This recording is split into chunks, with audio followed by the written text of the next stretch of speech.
Assalamualaikum and welcome to Bright Spark CSS Academy. I am Halima Sadia and today's lecture is based on solve idioms of past paper from CSS exams. और आज जो हम idioms करेंगे वो है 1977 से 1980 तक के, जैसे पहले हमने किए थे 1976 तक 4 years के, ये भी next 4 years के हैं. तो इसमें जो सबसे पहला idiom है वो है to bear the burnt of put up with worst of bad circumstance, यानी कि कोई ऑलरेडी ऐसे हालात जो बुरे हों, जो बिल्कुल भी किसी के लिए भी अच्छे ना हो, उसमें से भी जो सबसे बुरी चीज़ हो उसके साथ हैंडल करना या उसके साथ डील करना या उसको बर्दाश्त करना. सेंटेंस देखिए, unfortunately he had to bear the burnt of this situation. अब इसमें क्या है कि आपको, जैसे मैंने पहले भी बताया था, कि सेंटेंस ज़रूरी नहीं है कि बहुत लंबा हो या बहुत कॉम्प्लिकेटेड हो. सेंटेंस सिर्फ सिंपल होना चाहिए और जो आपका इडियम है उसका यूजेज ठीक होना चाहिए. तो यहाँ पे देखिए मैंने उसका बिल्कुल सिंपल यूजेज किया है और इसमें ऐसे कोई मुश्किल बात नहीं लिखी ताकि उसका मीनिंग जो है वो क्लैरिफाई हो जाए.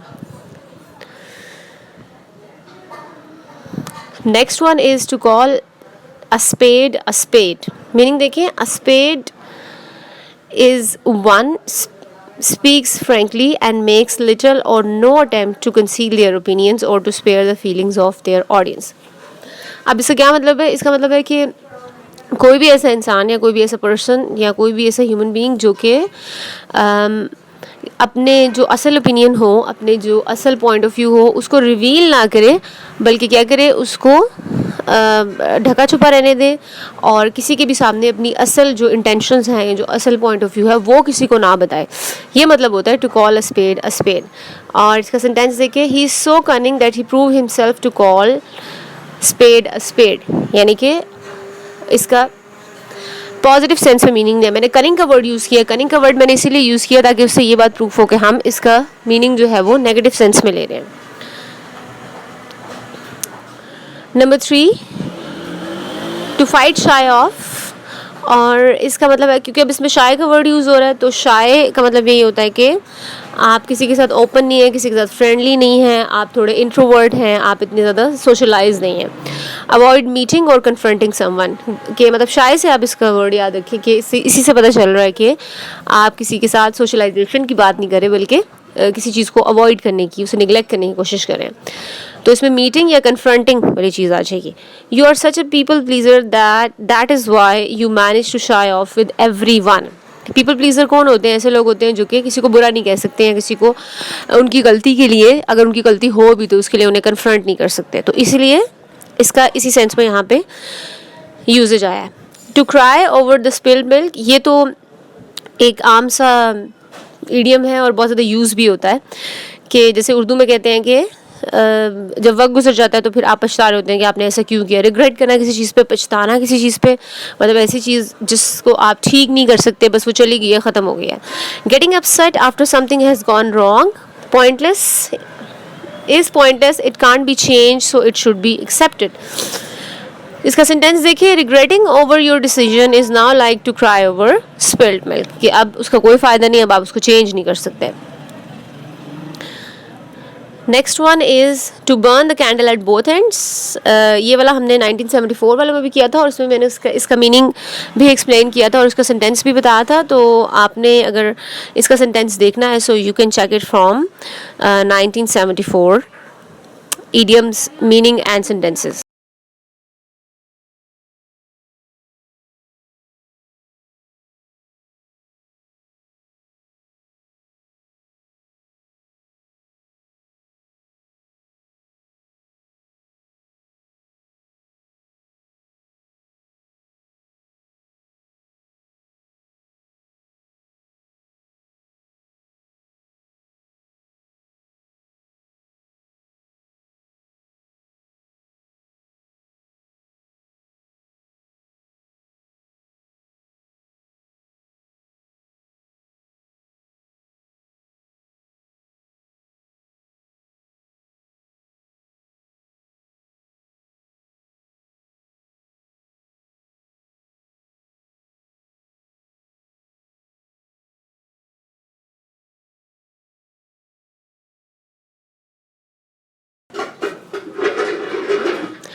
अच्छा जी, नेक्स्ट वन है to rob Peter to pay Paul.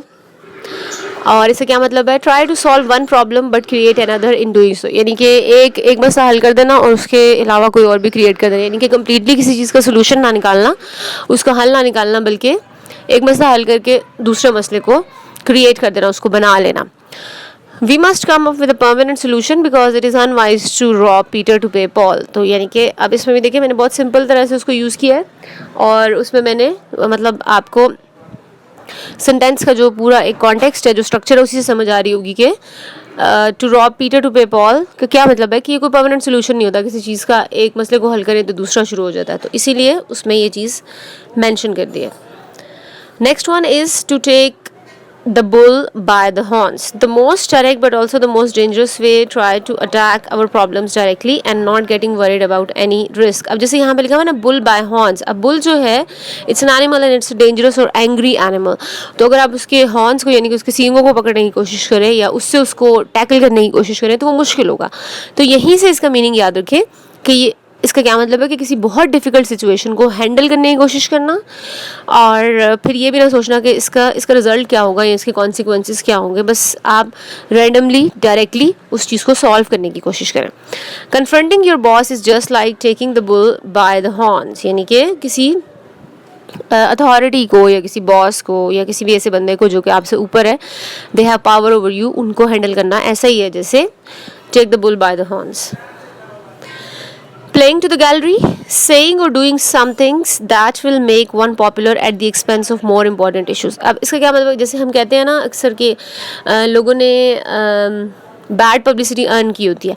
अब ये वही वाली चीज़ है कि आपको सिर्फ पॉपुलर होने की फिक्र होती है. ये नहीं होता कि इस पॉपुलैरिटी की वजह से या इस पूरे प्रोसेस में आपकी अपनी रेपुटेशन पे या आपके इमेज पे क्या फ़र्क पड़ सकता है. तो ये उसी सेंस में ये ईडियम भी है कि आपको सिर्फ अपनी पॉपुलैरिटी की, फेमस होने की फिक्र है, but during that process what ever happens, जो भी इंपॉर्टेंट चीज़ें आप निगलेक्ट करें वो उनके कॉन्सिक्वेंसेस क्या होंगे. तो ये इसका मतलब है. It is just a warning that this idea will make you playing to the gallery. तो यहाँ पे मैंने इसको किस सेंस में यूज़ किया है कि ऑल दो that person will gain the fame but this idea will also have some severe consequences.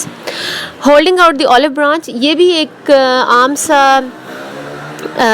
एक बहुत कॉमन सा इडियम है और अक्सर हम देखते भी है कि इसकी विजुअली भी हमने इसका यूजेज देखा हुआ है कि ऑलिव ब्रांच शो करने का क्या मतलब होता है, peace. It is a gesture of peace. किसी को ये बताना कि हम अमन कायम करें, आपके साथ जो भी हमारी लड़ाई थी, जो भी हमारा झगड़ा था, जो भी कॉन्फ्लिक्ट था, हम उसको ख़त्म करें. To make gesture to indicate that you want peace. तो वो पीस चाहे वॉर के लेवल पे हो या किसी छोटे मोटे कॉन्फ्लिक्ट के लेवल पे हो, holding out the olive branch वहाँ पे यूज़ हो सकता है.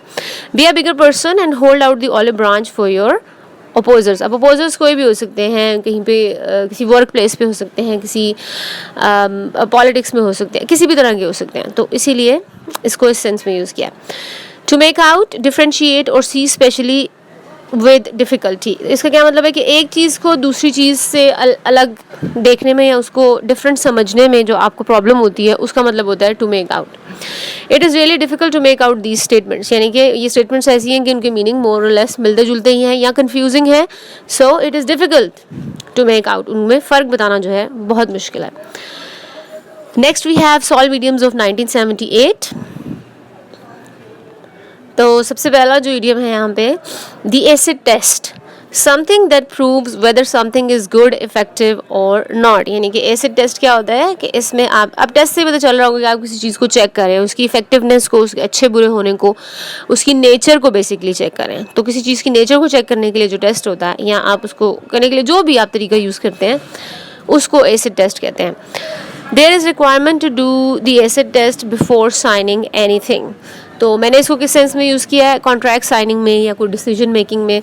तो इट्स अप टू यू कि आप इसको किस सेंस में यूज़ करें, लेकिन the simplest meaning would be कि किसी चीज़ की नेचर को चेक करने के लिए जो तरीक़ाकार इस्तेमाल किया जाए उसको एसिड टेस्ट कहेंगे.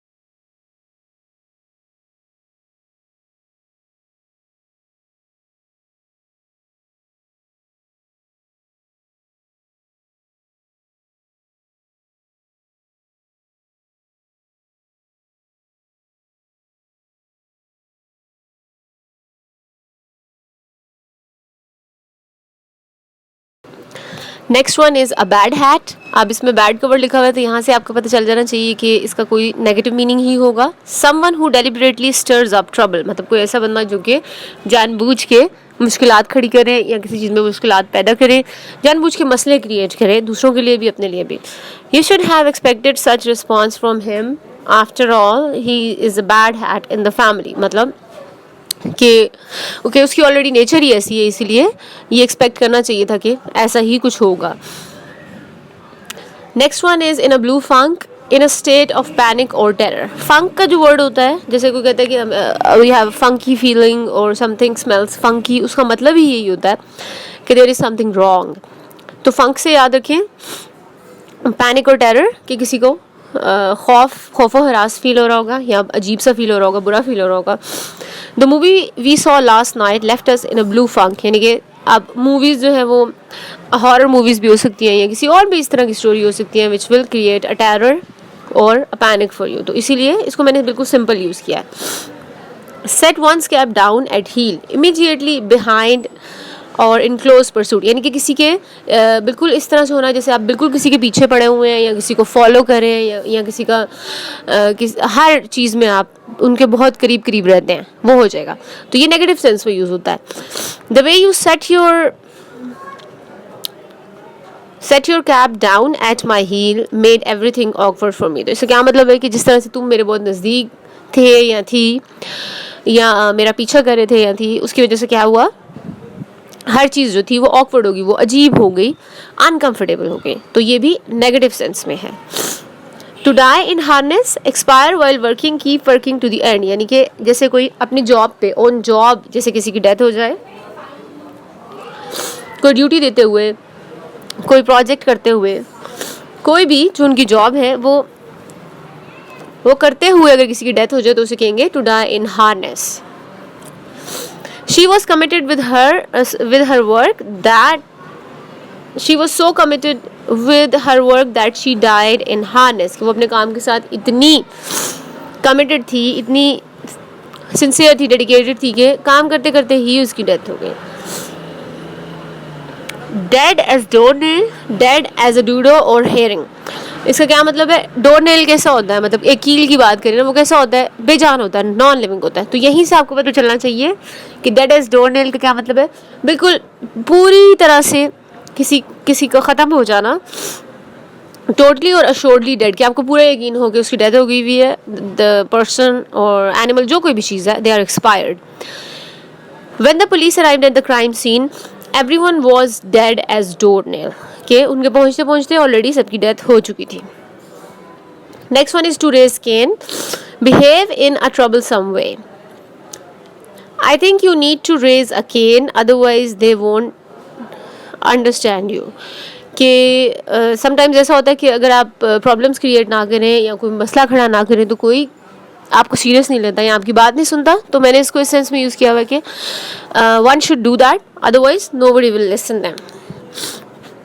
To strike one's colours an act of surrender, वो कर देना, सर झुका देना किसी के आगे, हार मान लेना, उनसे कह देना कि ठीक है वी आर गिविंग अप, तो वो हो जाएगा to strike one's colour. In order to resolve the conflict we have to strike our colours, यानी कि हमें अगर हमने मसला हल करना है तो उसके लिए हमें उनके आगे झुकना पड़ेगा या हार माननी पड़ेगी. टू कैरी द डे, अब कैरी द डे का क्या मतलब, ये आपको यहीं से पता चल जाना चाहिए कि कैरी से ही वर्ड पता चल जाना चाहिए कि हम यहाँ पे इसको पॉजिटिव सेंस में ले रहे हैं. उससे क्या मतलब है, टू विन और टू प्रिवेल, जीत जाना, किसी सिचुएशन को अपने मुताबिक ढाल लेना या वैसे ही किसी भी चीज़ में जीत जाना. इन the and it was local club football who carried the day for their city. तो क्या हुआ इन द एंड, वो जीत गए.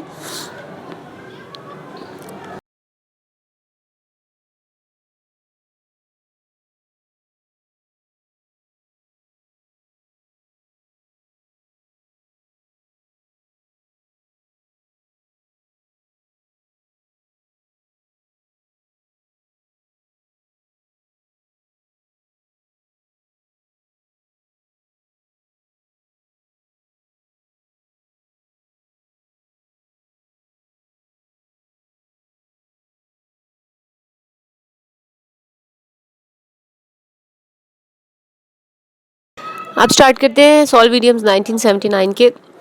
और इसमें सबसे पहला है टेकन डाउन एट पेग। इसका मतलब है losing status in the eyes of others because of something wrong और बैड, यानी कि जो आपकी अच्छी रेपुटेशन हो, अच्छा इमेज हो, वो दूसरों की नज़र में खो देना और उसकी बजाय कोई मतलब आपका एक बुरा इमेज क्रिएट हो जाए उनके सामने। He lost his job that he loved because his boss took him down at peg. तो इसमें देखिए, इसमें भी मैंने इसको कोई इतना कॉम्प्लिकेटेड वे में यूज़ नहीं किया, बिल्कुल सिंपल सा सेंटेंस बनाया। To monkey with to handle something in a careless way. किसी चीज़ को, मंकी का वर्ड अब यहाँ पे क्यों है, because monkeys are animals and they are non serious. उन्हें किसी चीज़ की समझ नहीं होती, वो स्टूपिड से होते हैं और जो उनका दिल करता है वो करते हैं। तो यहाँ पे इसीलिए मंकी के वर्ड से आप याद रखें कि केयरलेसनेस या स्टूपिडिटी की बात हो रही है। You need to deal your marriage seriously, it's not something to monkey with, यानी कि marriage is a serious issue, so you have to be serious about it and you should not monkey with this situation. To pull oneself together, इसका क्या मतलब होता है कि अपने आप को कंट्रोल करके रखना। अगर कोई बुरे हालात भी हैं और आप अफसरदा हैं या खुश नहीं है किसी चीज़ से, तो ऐसा नहीं कि रोते धोते रहें हर टाइम, बल्कि हिम्मत से अपने आप को बना के रखना। आफ्टर अच्छा यहाँ पे देख लें, रीगेन वंस कंपोजर और सेल्फ कंट्रोल। कंपोजर मीन कि अपने आप को कंपोज करके रखना, कि किसी को पता ना चले कि आप किस सिचुएशन से गुजरे। After failing the exams he was reckless. Reckless means कि वो बहुत बुरे हालों में था, but then he pulled himself together and got past, कि उसने हिम्मत की, अपने आप को कंट्रोल किया।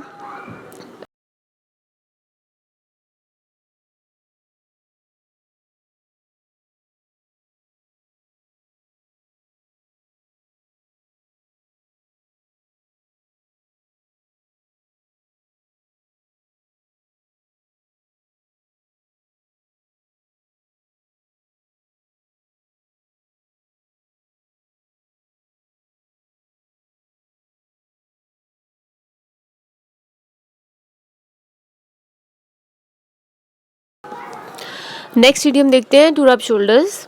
मीनिंग देखिए, meeting and spending time with people who are powerful और फेमस, यानी कि ऐसे लोग जो आपको फ़ायदा दे सकें या जिनके साथ रह के आप भी फेमस बन सकें या दूसरों की नज़र में आ सकें या अपनी रेपुटेशन, अपने रैंक्स को रेज कर सकें, वो होता है to rub shoulders.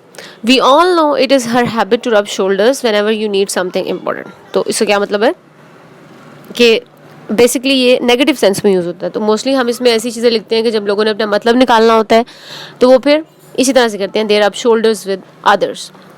Next ones are from 1980 और इसमें सबसे पहला है pocket the affront, to submit to something without showing any offense, यानी कि बग़ैर कोई तरद्दुद किए, बग़ैर कोई किसी कोई ये कि आपसे कोई ज़ोर ज़बरदस्ती करें या आपको उकसाने की कोशिश करें, आप खुद से ही उनके आगे घुटने टेक दें। It is not believable that he was pocket to the front in such circumstances, यानी कि ये मानना मुश्किल है हमारे लिए कि किसी ने ऐसा किया होगा। Thin end of the wedge, something small and seemingly unimportant that will lead to something much bigger and more serious, यानी कि थिन से आपको पता चल रहा होगा हम किसी छोटी माइनर चीज़ की बात कर रहे हैं। तो कोई ऐसी चीज़ जो देखने में क्या लगे कि बहुत छोटी है, बहुत अनइम्पॉर्टेंट है, लेकिन वो क्या करे, आपको बहुत बड़े मसलों की तरफ, सीरियस प्रॉब्लम्स की तरफ ले जाए। The move you just made was undoubtedly thin end of the ways, के देखने में तो ऐसे लगता है कि ये बहुत छोटी चीज़ है, बहुत छोटा काम है जो किसी ने किया है, लेकिन in the end, in the long run क्या हो सकता है, it will take you towards bigger problems. Flash in the pan, something is very noticeable but doesn't last long, कोई ऐसी चीज़ जो कि बहुत इंपॉर्टेंट लग रही हो लेकिन वो ज़्यादा अरसे तक ना रहे, जल्दी ख़त्म हो जाए। His fame in the college is just flash in the pan, कि अभी तो लगता है कि उसका फेम जो है वो बहुत कोई इंपॉर्टेंट चीज़ है, लेकिन असल में वो क्या है, बहुत माइनर है और बहुत जल्दी ख़त्म हो जाएगा। टू कीप एट, प्रिजर्व और परसिस्ट एट डूइंग समथिंग, तो इसका क्या मतलब है कि आप किसी चीज़ को करने से रोक ले अपने आप को, आप उसको ना करें, कीप एट, उसको रोक के रखें। You need to keep at him और there will be severe consequences, कि किसी को रोकने की ज़रूरत है किसी काम के लिए, अदरवाइज प्रॉब्लम्स होंगे। At once beck and call, इससे क्या मतलब है, कॉल से याद रखें कि जैसे कोई बुलाता है आपको तो आप रेडी रहें उस चीज़ के लिए। तो इसका मतलब है ready to comply with any wish और कमांड, के आप किसी की कोई भी बात वो आपसे कह रहे हैं, कोई भी काम कह रहे हैं, आप उसको मानने के लिए हर वक्त राज़ी रहें। I need you to be at my beck and call for next 3 months, कि मुझे तुम्हारी ज़रूरत है या किसी की ज़रूरत है, and I want them to be in touch with me. Go against the grain, a person who does things in an unconventional manner, especially if their methods are not generally approved, यानी कि कोई ऐसा काम करता हो जो कि unusual हो, जैसे लॉज को फॉलो ना करे या किसी रूल्स को फॉलो ना करे, लेकिन वो काम करते हो, और लेकिन ऐसे मेथड्स यूज़ करें जो पसंद ना किए जाते हों. No one accepts her theories because she goes against the grain to prove them. कि कोई भी उसकी बातों को नहीं मानता, उसके आइडियाज़ को, इस वजह से कि उसके मेथड जो हैं वो ठीक नहीं है.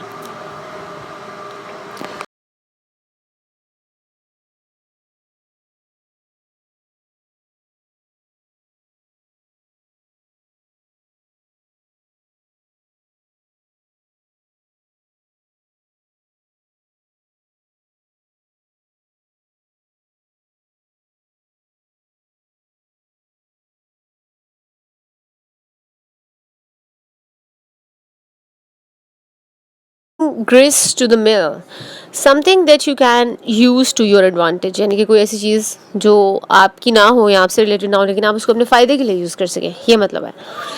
He is not to bring this to the mill, so be careful. तो ये भी नेगेटिव वे में यूज़ होता है कि दूसरों से फ़ायदा उठाना. Upset the apple cart, spoil carefully laid plans. अब देखिए, अपसेट का मतलब ये होता है कि किसी चीज़ को छेड़ देना, उसको ख़राब कर देना. और एप्पल कार्ट, जैसे कार्ट के अंदर चीज़ें मोस्टली हमने एक तरीके से रखी हुई होती हैं किसी चीज़ के अंदर, तो उसको क्या कर देना, लेड प्लान्स, जो आपने प्लान्स बनाए हुए हैं बहुत केयरफुली, उनको क्या कर देना, उनको ख़राब कर देना. Do not tell them anything और it will upset the apple cart. कि उनको कुछ भी मत बताएं, अदरवाइज़ क्या होगा, हमारे प्लान्स स्पॉइल हो जाएंगे. Hoist on one's own petard, getting into trouble or caught in the trap that you had set for someone else. अब यहीं से पता चल रहा है on one's own petard से ही, कि अपने ही hurdles में, अपने ही problems में जो आप दूसरों के लिए create कर रहे हैं, उसमें खुद ही फंस जाना. जैसे किसी के लिए गड़ा खोदो लेकिन आप उसमें खुद गिर जाए, ये मीनिंग है इसका. There is still time to go back, otherwise you will hoist on your own petard. के जो प्लान तुमने किसी ने बनाया है वो इस तरह का है कि आप उसमें खुद फंस सकते हैं, इसीलिए उसको रोक देना चाहिए. Live on the fat of the land, the best और रिचेस्ट ऑफ एनीथिंग. यानी कि किसी को ऐसी चीज़ मिली हो जो उसकी फैमिली की या किसी भी तरह से एजुकेशन से रिलेटेड हो, कोई भी ऐसी हो, लेकिन वो सबसे अच्छी और सबसे सबसे बेहतर हो. यानी कि किसी को सब कुछ बहुत अच्छा मिलना हमेशा लाइफ में. She is the one person in the family who lives on the fat of the land, कि जिसको सब कुछ बहुत अच्छा मिलता है. तो यहाँ पे हमारे इडियम्स जो है 1977 से 1980 के वो एंड हो गए. आई होप आपको समझ आई होगी. आई होप इसमें जो भी कन्फ्यूजन्स वगैरह होंगी आपकी पहले, वो क्लियर हो गई होंगी. So if you want more things like that, please stay tune to our channel and subscribe to it. Thank you for listening.